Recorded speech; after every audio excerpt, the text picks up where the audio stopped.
Um salve, salve pessoal, tudo bem com vocês? E hoje é dia de falar do volume 5 de Fabulosos X-Men. Aqui temos os Fabulosos e também temos X-Men, a edição número 4 de Onda Vermelha, e teremos também a quinta edição aí de X-Men, que é o Resgate Psíquico. Gostei muito das duas edições, as duas foi de tirar o fôlego, e vamos entrar e vamos conversar sobre Onda Vermelha número 4.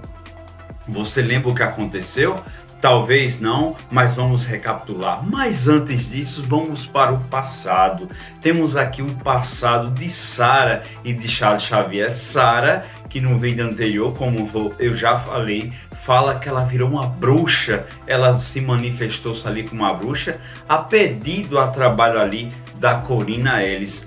Lá no passado, Xavier, ainda andando, está conversando ali com a Sarah, todo aquele amor, todo aquele carinho, e o pior, pelo menos para o Charles Xavier, acontece. Ela diz a Charles que está grávida. Talvez ali esteja atrapalhando a vida de Charles Xavier essa informação.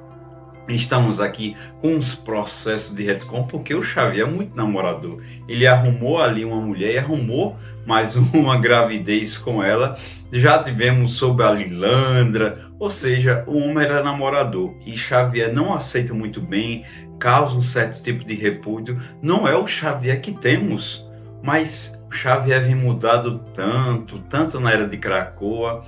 Complicado, viu? Agora vem na minha mente, Xavier tá dando umas escorregadas bem grandes sobre moral, sobre o que é ser um X-Men, sobre o que é ser um homem superior. Ou seja, deu-se aí essa deixa que Sarah tem um filho, ou alguns filhos, não sabemos, e isso vai ser o bom, porque sempre eu deixo aqui que vamos entender juntos, vamos conhecer juntos essa nova fase editorial, que é os Renascidos das Cinzas. Vamos agora para o presente, onde realmente as coisas esquentaram. Lá no vídeo anterior, a bruxa lutou contra o Wolverine. Lá no finalzinho, lá no gancho, eu já digo que a vampira fica muito preocupada perante isso, começa a perceber ali que ele está enfraquecendo, ela tem essa sensibilidade, ela percebe e ela pede ali para o Noturno levar ela à Floresta Nacional. A luta foi lá na Floresta Nacional, uma luta intensa.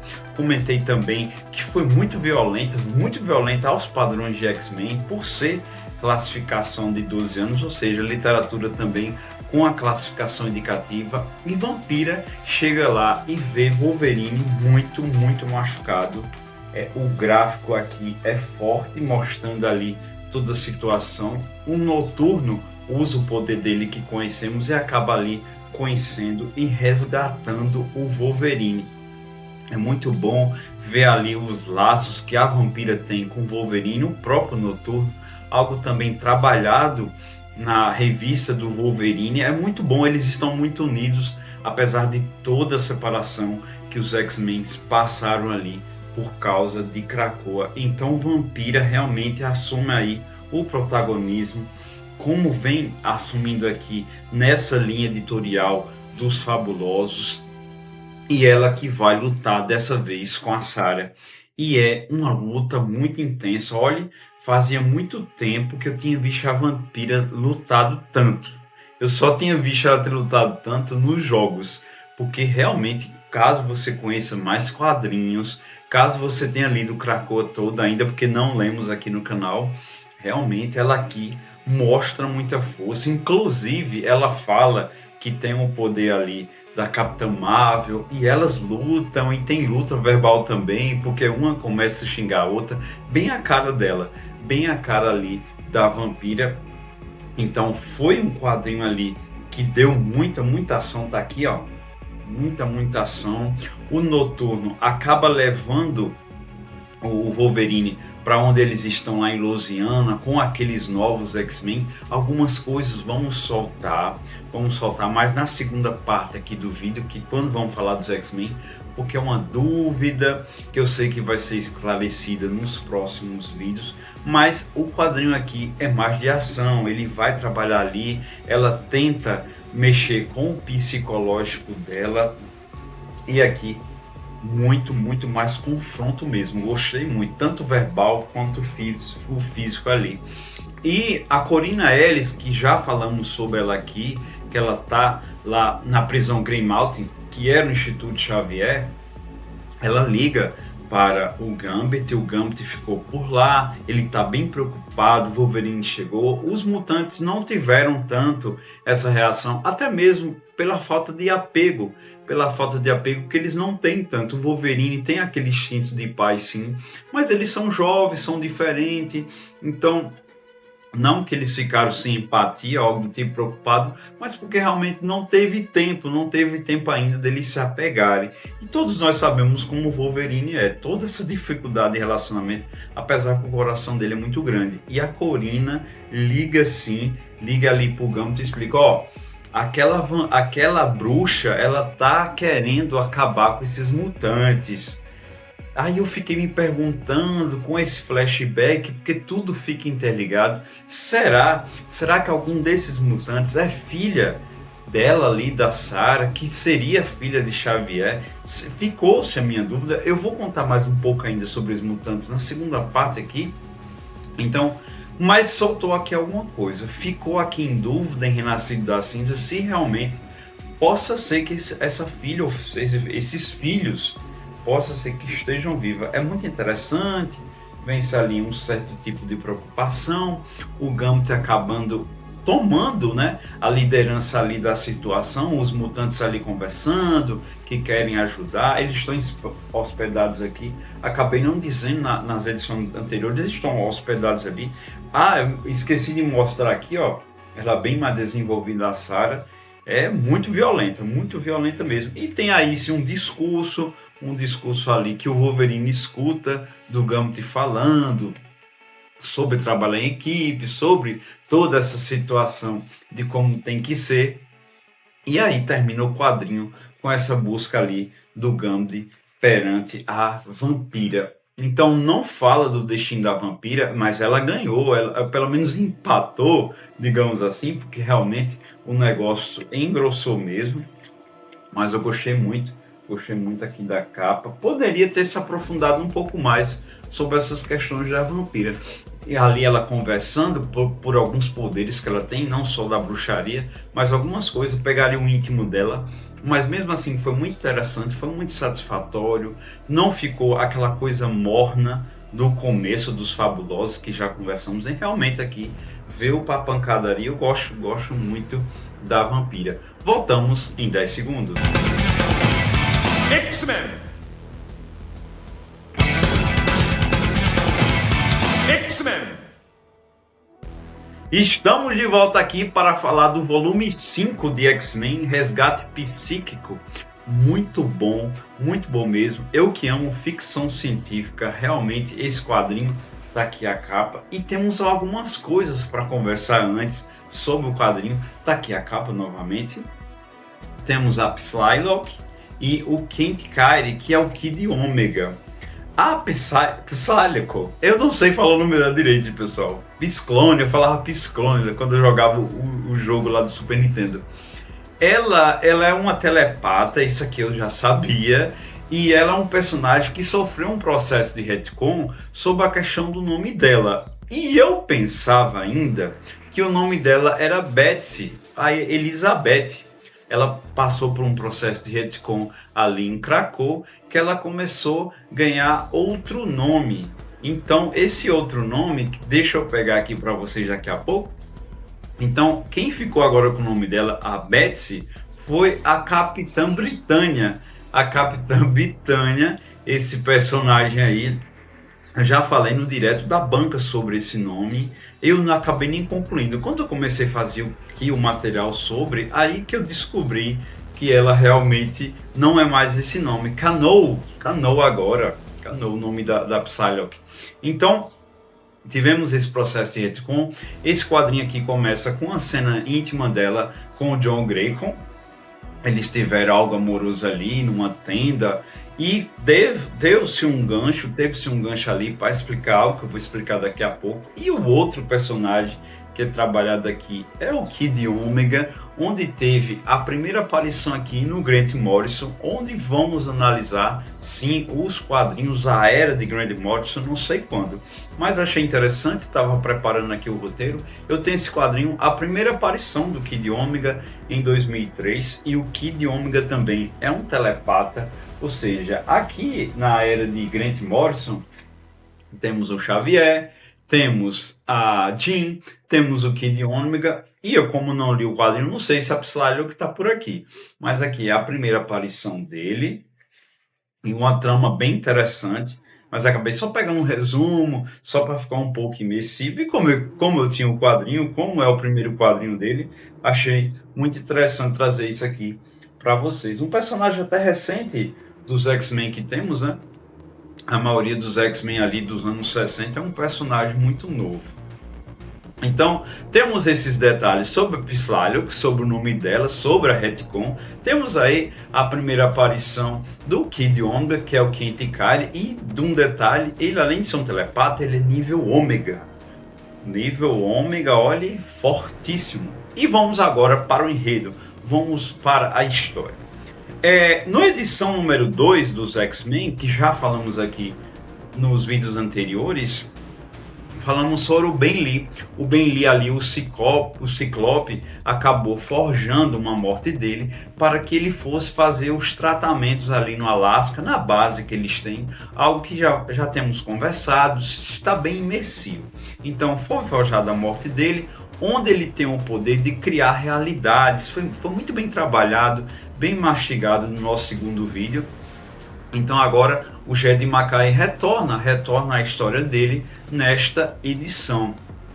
Então o Jed Mackay está trabalhando com algo parecido com o que foi feito lá na Era de Krakoa. Trabalha com antologias, quadrinho 1, uma história, quadrinho 2. O que está seguindo aqui realmente uma ordem bem cronológica, que é bem mais interessante, é Fabulosos X-Men, que no caso ainda é Onda Vermelha. Não sei quando é que vai se concluir a Onda Vermelha. Já estamos no 4, talvez no 6. Voltamos aqui. Então essa antologia está acontecendo com o Jed Mackay e chegamos aqui a esta quadrinho, a esta edição número 5, que tem essa ligação com o quadrinho 2, e o Ciclope acaba chamando ali a Psylocke, que chama o Kid Omega para fazer uma verificação na mente do Ben Lee. O que está acontecendo com ele? Quais são as dificuldades dele? Que tipo de mutante ele é, além de criar essas realidades? Então é muito interessante. O Ciclope acaba tomando uma postura parecida ali com o Xavier para entender. Não temos aqui Jean, porque falaremos sobre o destino dela também no vídeo de Krakoa, mas eu acredito que vai ser necessário falarmos já nos próximos vídeos. Vai lá que ela volta, então aí eu vou acabar contando o que aconteceu com a Jean. Então temos esses dois telepatas, onde a Psylocke faz esse poder aí com o Kid Omega para entrar aí na mente do Ben Lee. É bem psicodélico, até mesmo como mostra aqui a capa, é bem psicodélico, eles acabam ali entrando. Isso tem muito de Philip K. Dick, isso tem muito sobre essa ficção de entrar na mente. Tem sim X-Men, mas eu tenho até um vídeo aqui falando sobre os mutantes Philip K. Dick, essa questão de telepatia, eu achei bem psicodélico. Talvez depois fazemos outra comparação só nessa parte de telepatia, vai ser bem interessante. Então, temos aí ainda a memória. Olha, é muito bom. Os gráficos, os painéis aqui, os desenhos para explicar como está a mente dele, toda esta bagunça sobre uma questão visual. É bem interessante, isso é bem trabalhado, a memória bagunçada, algo tão bonito quanto foi lá em Dinastia M, quando a mente da Wanda ali estava descontrolada. Olha a força que Dinastia M ainda tem, até para mostrar graficamente sobre como é toda essa questão de uma cabeça perturbada. E então eles entram ali, mostra aqui ele ali na sala, amarrado ali para que faça-se um procedimento. Ele aceitou, obviamente, ele quer saber sobre o passado dele, e aí o negócio esquenta, arde, porque a memória dele foi apagada. A memória dele foi apagada e foi colocada memórias artificiais. Isso aqui deixa claro no texto, passando ali pelos painéis. Então tá até um olho aqui, ó. Acabei de ver aqui, muito interessante isso. Bem Philip K. Dick.